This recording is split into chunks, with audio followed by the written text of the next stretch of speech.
ఇంత సొరకాయ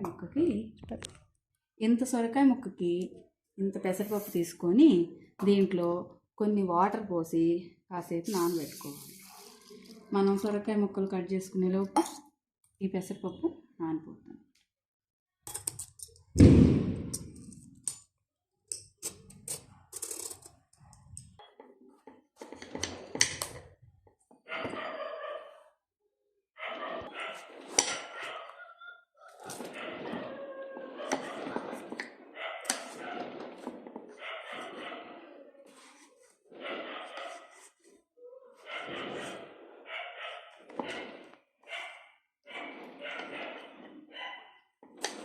ఈ సైజు ముక్కలుగా కట్ చేసుకోవాలి.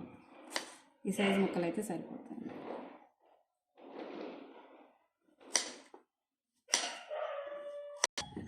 సో ఇలా ఈ సైజులో సొరకాయ ముక్కలు కట్ చేసి పెట్టుకోవాలి. ఈ సైజు ఉల్లిగడ్డ తీసుకొని సన్న ముక్కలుగా కట్ చేసుకోవాలి.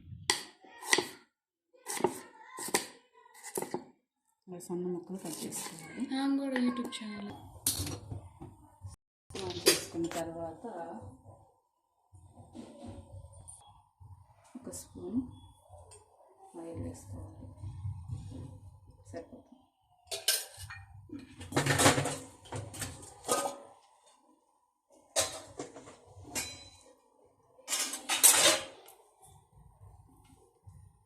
జీలకర్ర ఆవాలు వేసుకోవాలి.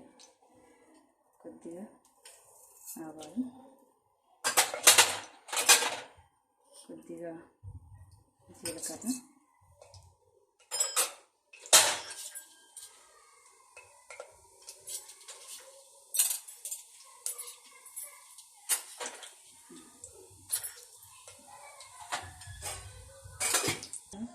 కరివేపాకు,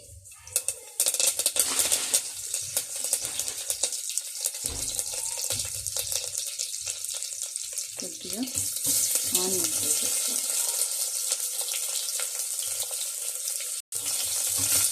వీటిని బాగా ఫ్రై చేసుకోవాలి. లైట్గా బ్రౌన్ కలర్ వచ్చే వరకు ఫ్రై చేసుకోవాలి. అలా ఫ్రై అయ్యేటప్పుడు కొంచెం మనం ఏం చేసుకోవాలంటే కొంచెం పసుపు వేసుకోవాలి. కొద్దిగా పసుపు, అలాగే కొద్దిగా ఉప్పు కూడా వేసుకున్నాం. 2 స్పూన్లు సరిపోద్ది. సొరకాయకి కలర్ చూసుకొని వేసుకోవచ్చు. సో ఇది కొంచెం ఫ్రై అవ్వాలి. ఉల్లిగడ్డ ఇంకొంచెం ఉల్లిపాయలు ఫ్రై అవ్వాలి. కొద్దిగా అల్లం వెల్లుల్లి పేస్ట్ కొంచెం, ఇంత కూడా అవసరం లేదు, కొంచెం వేసుకోండి, సరిపోతుంది. వేసి బాగా ఫ్రై చేయండి. కొంచెం పచ్చివాసన పోయే వరకు ఫ్రై చేసుకోవాలి.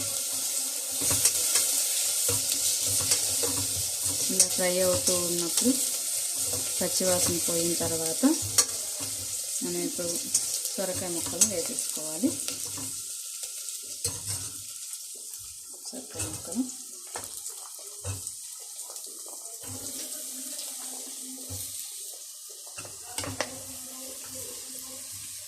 వెంటనే పెసరపప్పు కూడా మనం దీంట్లోనే వేసేసుకున్నాం. 2 కలిసి ఒకసారి ఉడికిపోతే వాటర్లో నుంచి తీసేసి అలా వేసేసుకున్నాం.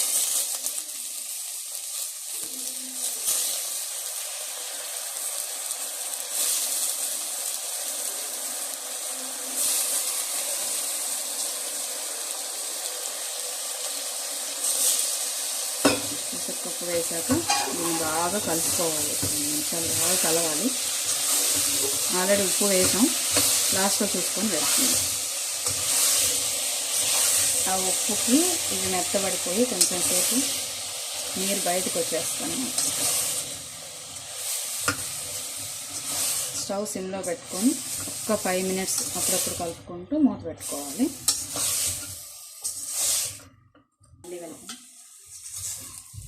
ఇలా కలిపిన తర్వాత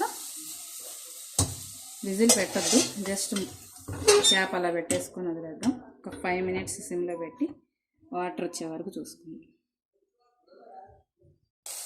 మళ్ళీ ఒకసారి బాగా కలుపుకోవాలి. చూసారుగా కొంచెం వాటర్ వస్తుంది. అలా కొంచెం సేపు సొరకాయలో ఉన్న వాటర్ అంతా బయటకు వచ్చేస్తుంది అన్నమాట. అప్పటి వరకు మనం కొంచెం సేపు మగ్గించుకోవాలి. కొంచెం వాటర్ వచ్చేసినాయి కదా, ఇప్పుడు కారం వేసుకోలేదు. ఇప్పుడు వాటర్ని చూసుకోవాలి. దీంట్లో ఇప్పుడు కారం వేసి ఒక 2 నిమిషాలు ఫ్రై చేయాలి.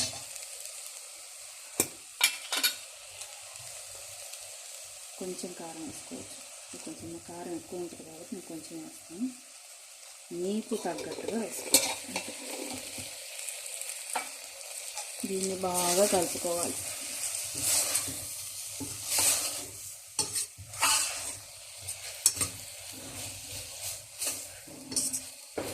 గ్లాస్ వాటర్ పోసుకోవాలి. జస్ట్ టీ గ్లాసు అయినా వేసేసి పెసరపప్పు ఉడకడానికి సరిపడా వాటర్ పోసుకొని ఒకసారి అలా కలిపేసి ఇంకా విజిల్ పెట్టేసుకుందాం.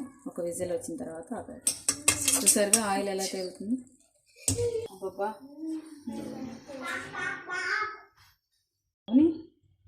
దీనికి విజిల్ పెట్టేసుకున్నాం. ఒక్క విజిల్ సిమ్లో పెట్టుకొని ఒక 5 మినిట్స్ ఆగితే ఒక విజిల్ వచ్చిన తర్వాత బంద్ చేసుకున్నాం.